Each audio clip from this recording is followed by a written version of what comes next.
নমস্কার বন্ধুরা, পারমিতার খানা খাজানাতে আপনাদের সকলকে স্বাগত জানাই। বন্ধুরা, সবার আগে আপনাদেরকে জানাই জন্মাষ্টমীর অগ্রিম শুভেচ্ছা। তো আজকে আমি একটা জন্মাষ্টমীর স্পেশাল রেসিপি নিয়ে চলে এসেছি। তা হলো গোপালকালা। এটা একটা মহারাষ্ট্রিয়ান ডিশ। এটা কিন্তু খুবই টেস্টি হয়ে থাকে আর প্রচণ্ড হেলদিও হয়ে থাকে। তাই এটা জন্মাষ্টমীর দিন ভোগ হিসাবে কিংবা যে কোনো দিন ভগবানের ভোগ হিসাবে অর্পণ করতেই পারেন। আর এটা নিজেরাও কিন্তু যে কোনো দিন কিংবা উপবাসের দিন বানিয়ে খেতেই পারেন, কেননা এটা প্রচণ্ড পরিমাণে হেলদি হয়ে থাকে। তাই ব্রেকফাস্ট হিসাবে কিন্তু খাওয়া যেতেই পারে। তাহলে চলুন ঝটপট দেখে নেওয়া যাক আজকে এই গোপালকালা ভোগের রেসিপিটা। আশা করছি আপনাদের এই রেসিপিটা খুবই ভালো লাগবে।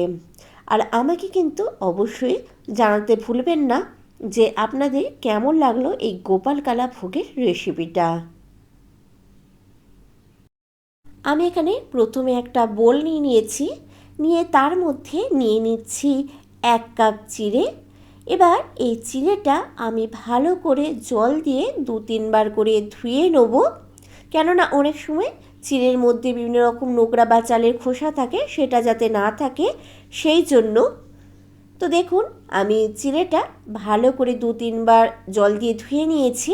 এই সময় বলে রাখি, চিড়েটা যদি ধোয়ার সময় নরম হয়ে যায় তাহলে ঠিক আছে, না হলে কিন্তু এই চিড়েটা 1-2 মিনিট জল দিয়ে একটু ভিজিয়ে রাখতে হবে, কিংবা যতক্ষণ পর্যন্ত চিড়েটা নরম না হয়ে যাচ্ছে ততক্ষণ পর্যন্ত একটু জল দিয়ে ভিজিয়ে রাখতে হবে।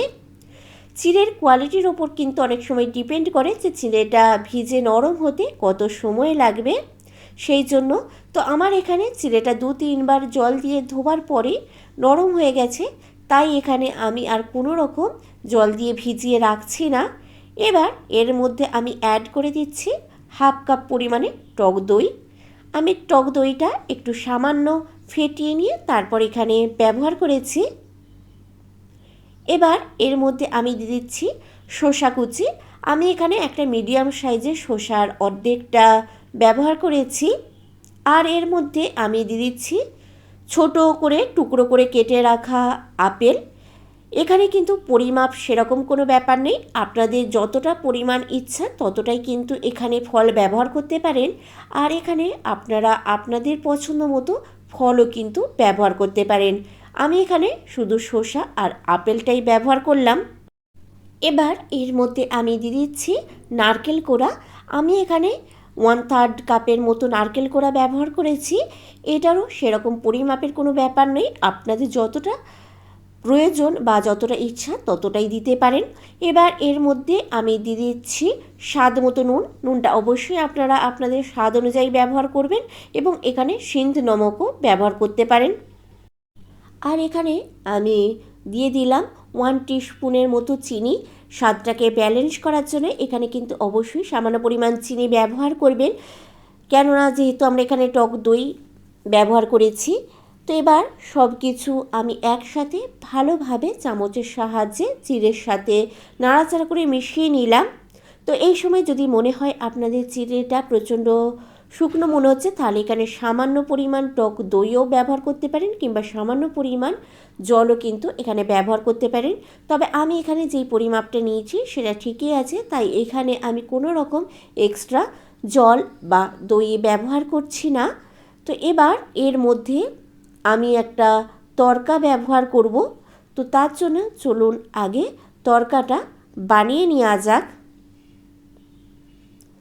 তার জন্য আমি একটা ফ্রাই প্যান গরম করতে বসিয়ে দিয়েছি। আপনারা যে কোনো ডাবু বা হাতার মধ্যেই এটা করে নিতে পারেন। এবার ফ্রাই প্যানটা গরম হয়ে যেতে আমি এর মধ্যে দিয়ে দিচ্ছি 1 টিস্পুন ঘি। ঘিটা গরম হয়ে গলে যেতে আমি এর মধ্যে অ্যাড করে দিচ্ছি 1/2 টিস্পুন জিরে আর 1/3 টিস্পুন কালো সর্ষে।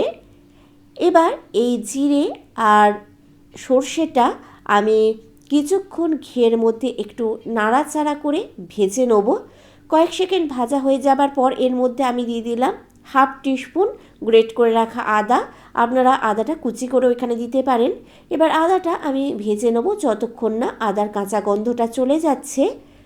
তো আদাটা দেওয়ার পর আমি এর মধ্যে দিয়ে দিলাম 2-3টে কাঁচা লঙ্কা কুচি। কাঁচা লঙ্কাটা অবশ্যই কিন্তু আপনারা নিজেদের পছন্দ মতো কম বেশি করে নিতে পারেন। এবার সব কিছু আমি ভালোভাবে ভেজে নিয়েছি আর আদার কাঁচা গন্ধটাও চলে গেছে। এবার আমি গ্যাসটা বন্ধ করে দিচ্ছি। এবার আমি তরকাটা এই চিড়ের মধ্যে দিয়ে দিলাম। দিয়ে আমি ভালোভাবে চিড়ের মধ্যে নাড়াচাড়া করে মিশিয়ে নিলাম তরকাটা। আর এই তরকাটা দেবার পর কিন্তু এই ভোগের স্বাদটা অনেকটাই বেড়ে যায়, কেননা এখানে আমরা ঘিয়ের ব্যবহার করেছি, তাই ঘিয়ের একটা আলাদাই এখানে সুগন্ধ চলে আসে।